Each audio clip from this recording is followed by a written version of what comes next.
Članovi Hrvatskog planinarskog društva Malačka Donja Kaštela prošlog vikenda bili su u posjetu planinarskom društvu Pogorelica iz Kiseljaka, pobratimskog grada Kaštela.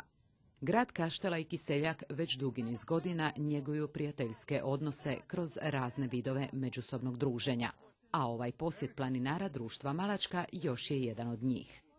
Prilikom posjeta naši su planinari na pitomoj i nadasve zelenoj planini Pogorelica.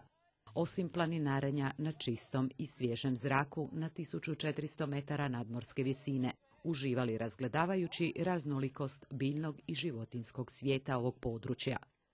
Planina je bogata izvorima pitke vode, a ono što ih se posebno dojmilo to je potok Neretvica, bogat riječnom pastrovom u kojem se nalazi i veliko leglo raznolikih zmija.